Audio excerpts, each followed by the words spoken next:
Ladies and gents, welcome back to another video.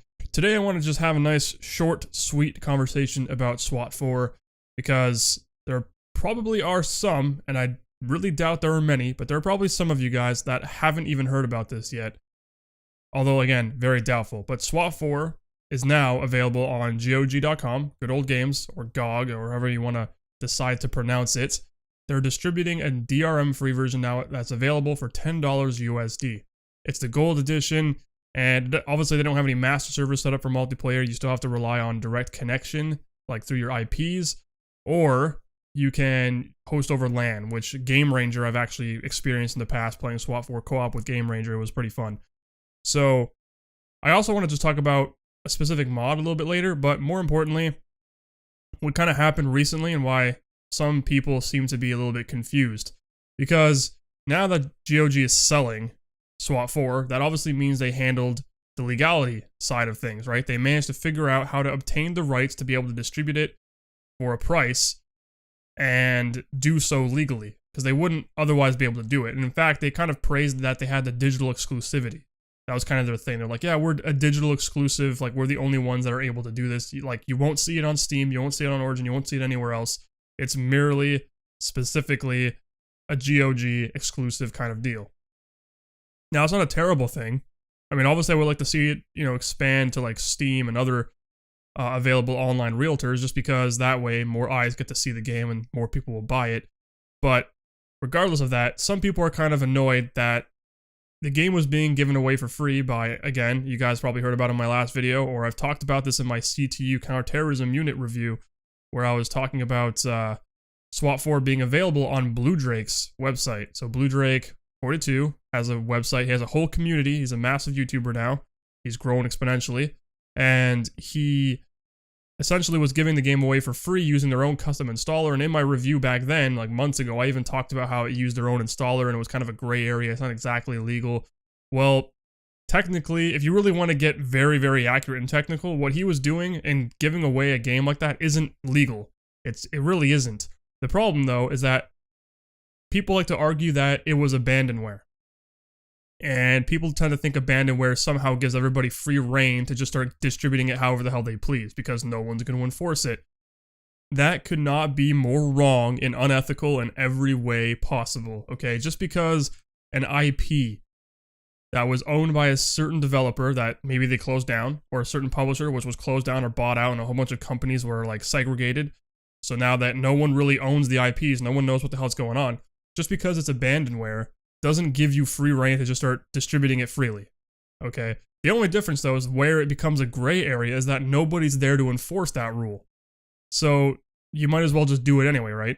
And personally, I'm for doing it. I think what Blue Drake did was great, allowing everybody to be able to get access to this absolutely phenomenal classic tactical shooter, which was SWAT 4, and it was unattainable anywhere else unless you were going to spend like $200+ on Amazon or some other website to get the boxed copy of the game, which was just ludicrous. So obviously people were like, I'm not going to pay that much for a boxed copy. I'll just play the damn game free off of Blue Drake's website, or I'll acquire it by other means. But it's still not legal. That's the thing that people need to realize. Everyone's kind of getting mad, especially in like his announcement video where he said he deleted SWAT 4 from his website. People are like, oh, well, it's legal. It was available legally before for free. It's like, no, it wasn't legal. There's nothing legal about distributing an IP you do not own, regardless of whether or not it is Abandon-Ware. Because first of all, copyright infringement laws don't even recognize the term Abandon-Ware. They don't even recognize that term. So you're not going to go into the court of law and be like, well, guys, it's Abandon-Ware, so it gives me the right. They're going to be like, what the fuck are you talking about? There's no such thing as Abandon-Ware. Someone owns that IP, whether it's been distributed through many, many different companies and subsidiaries, whatever the case. You don't own it, so you're not allowed to fucking give it out for free, alright? But, again, since there's nobody to actually enforce those rules, there's no one there to protect the copyrights they hold, so no one gives a shit, so they do what they please anyway. And if it's to save something as awesome as that and show that there's still support and people want it, then, I'm kind of more on the side of allowing people to acquire it freely if that's the case. But however, Blue Drake did the right thing, where now it's not Abandon-Ware, now it's, even though it wasn't legal before, it wasn't really a problem. He could face a problem now. If he were to keep distributing it freely on his website, GOG can go after them very easily because now it's like, hey, look, we're selling it. We have the rights. You don't. What are you doing? Right? Same scenario. Only this time there actually is someone that can go after them if they so choose to. All right? That's the difference. So, I don't know. I just find it funny how people think Abandon-Ware means I have the right to do as I please and make it free for everybody. Like, that's not how it works. You know, just because a certain vehicle, let's say a vehicle, you buy a car, right? This car is no longer in production, but it's still, like, being distributed by distributors somewhere. You can't just walk in and be like, I'm taking this car because they no longer make it. Like, I know it's kind of a bad analogy, but that's literally what it kind of comes down to. It's like, I'm going to take the car and just start giving it away to people because nobody makes it. You know what I mean? Like, that's not how it works. It's not how it works. You cannot own something that you did not have the rights to in the first place, regardless of whether or not it's abandoned. Anyway, I just wanted to get that off my chest because I've been reading that a lot, and it's like, how the fuck are people this dense to think that, like, it's legal? Like, no, it's not. It's a gray area, all right? It's a legal gray area because it's illegal, but there's no one to do anything about it, so therefore, you can get away with it very easily. It's like if there were no police in a city, well, why wouldn't you go start robbing stores? You know what I mean? Like, it's not legal, it's ethically immoral, but I mean, you can still do it because there's no one there to say not to, right?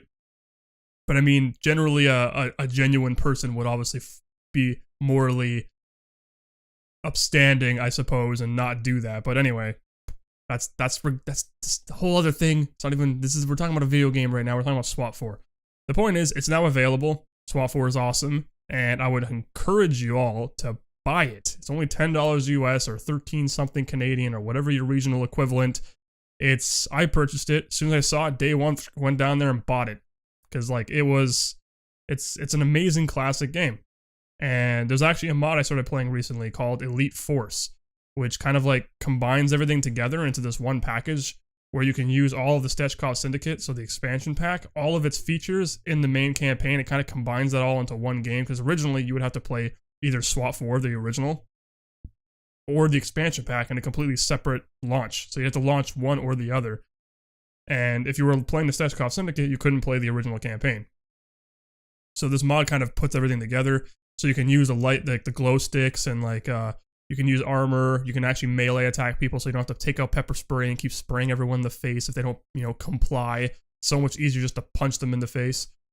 So all those features from the Stechkov Syndicate are now like through that mod. Plus there's a lot of changes to the game as well. It's a really fantastic mod. So I just encourage you to try that out as well if you haven't played SWAT 4 in a while, or if you were kind of, burnt out on SWAT 4 and you want a new experience, try the mod because the mod is actually pretty sweet. But that's pretty much it, guys. I'm going to wrap it up because I've been already talking for like 8 minutes and I wanted to keep this under 5. But yeah. Anyway, my name is PepperBelly. Thank you guys for joining me today, and I'll see you guys on the next one.